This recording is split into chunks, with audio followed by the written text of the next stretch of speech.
सोचिए, एक सरकारी स्कूल टीचर हैं, दोबारा शादी करती हैं, गर्भवती होती हैं और मैटरनिटी लीव मतलब मातृत्व अवकाश के लिए अप्लाई करती हैं। हाँ हाँ। और जवाब क्या मिलता है? नहीं, आपके तो पहले से 2 बच्चे हैं। हम्म, भले ही वो बच्चे अब उनके साथ रहते भी ना हों। क्या ऐसा कोई नियम हो सकता है? क्या ये सही है? क्या मतलब कानून की कोई एक लाइन किसी महिला की जिंदगी की जो असलियत है, उसकी जो जटिलताएं हैं या उसके अधिकार हैं, उन पर भारी पड़ सकती है? हम्म, आज हम सुप्रीम कोर्ट के एक बहुत ही अहम और कह सकते हैं ताज़ा फैसले पर बात करेंगे के उमा देवी बनाम तमिलनाडु सरकार। हम्म, ये फैसला कामकाजी महिलाओं के मातृत्व अवकाश अधिकारों से जुड़ा है और खासकर तब जब स्थितियां थोड़ी अलग हों, जैसे पुनर्विवाह, मिश्रित परिवार वगैरह। हाँ बिल्कुल। हमारे पास इस केस से जुड़े जो जरूरी दस्तावेज हैं, कोर्ट का फैसला है, वो सब है। और हमारा मकसद है कि इसके जो मुख्य बिंदु हैं, कोर्ट ने क्या सोचा और इसका असर क्या होगा, उसे समझें। जी। तो चलिए इसे ठीक से समझते हैं। हम्म, तो मामला है तमिलनाडु की एक सरकारी स्कूल टीचर के उमा देवी का। हम्म, उनकी पहली शादी से 2 बच्चे थे।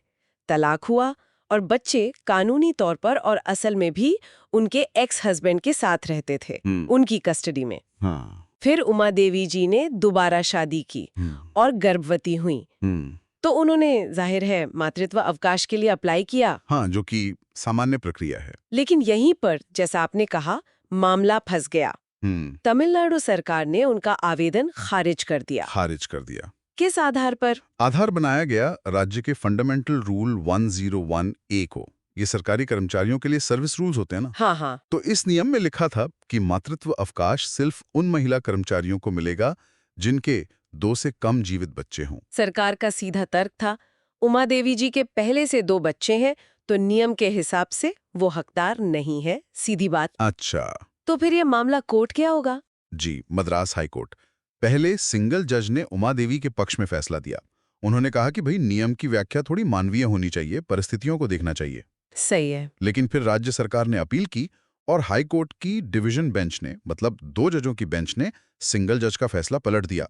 उन्होंने नियम की एकदम शाब्दिक व्याख्या की कि जो लिखा है वही माना जाएगा।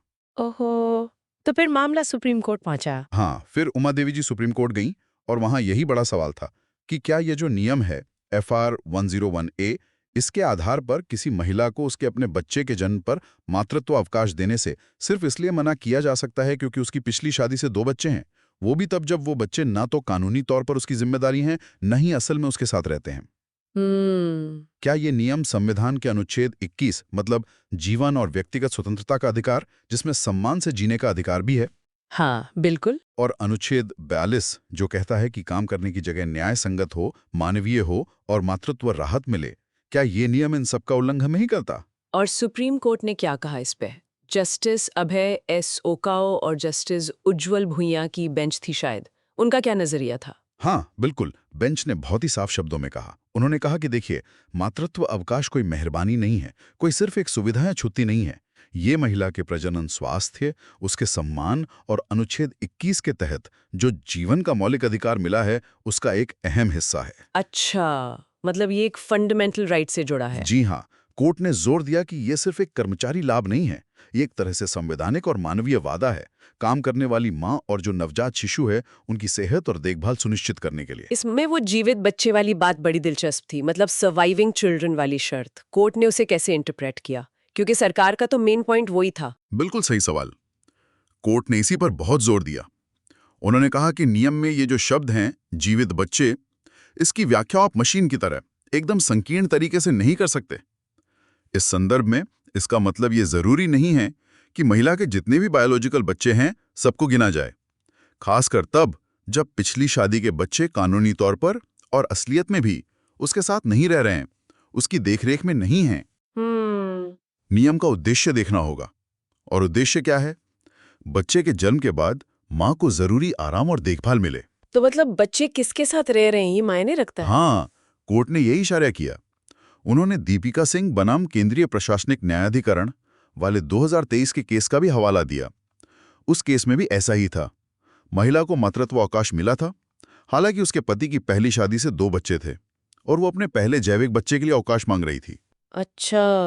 तो कोर्ट ने कहा कि कानून को परिवार की जो बदलती हुई सच्चाइयां हैं, जैसे मिश्रित परिवार हैं, उनको पहचानना होगा, उनको स्वीकार करना होगा। लेकिन सरकार का एक और तर्क था ना, जनसंख्या नियंत्रण नीति वाला। क्या कोर्ट ने उसे पूरी तरह खारिज कर दिया? नहीं, खारिज नहीं किया। कोर्ट ने माना कि हाँ, जनसंख्या नियंत्रण एक जरूरी लक्ष्य है, एक राष्ट्रीय लक्ष्य है। लेकिन कोर्ट ने यह भी साफ कर दिया कि इस लक्ष्य को पाने के लिए आप महिलाओं के मौलिक अधिकारों का हनन नहीं कर सकते। खासकर उनके प्रजनन, स्वास्थ्य और मातृत्व से जुड़े अधिकारों को आप नजरअंदाज नहीं कर सकते। तो एक संतुलन बनाने की बात कही। बिल्कुल। कोर्ट ने कहा कि इन दोनों जरूरी उद्देश्यों, जनसंख्या नियंत्रण और मातृत्व लाभ के बीच एक संतुलन, एक सामंजस्य बिठाने की जरूरत है। ऐसा नहीं कि एक के लिए दूसरे को पूरी तरह कुर्बान कर दिया जाए। कोर्ट ने यह भी ध्यान दिलाया कि जो सेंट्रल कानून है, मातृत्व लाभ अधिनियम 1961, वो भी तीसरे बच्चे के लिए छुट्टी की अवधि कम करता है, पर छुट्टी खत्म नहीं करता। अच्छा, हाँ, ये भी एक पॉइंट है। जबकि तमिलनाडु के नियम ने तो छुट्टी देने से बिल्कुल ही मना कर दिया था। और शायद कुछ अंतर्राष्ट्रीय संधियों का भी जिक्र आया था। जी हाँ, कोर्ट ने याद दिलाया कि हमारा संविधान का अनुच्छेद 42 तो है ही, जो राज्य को मातृत्व राहत देने का निर्देश देता है।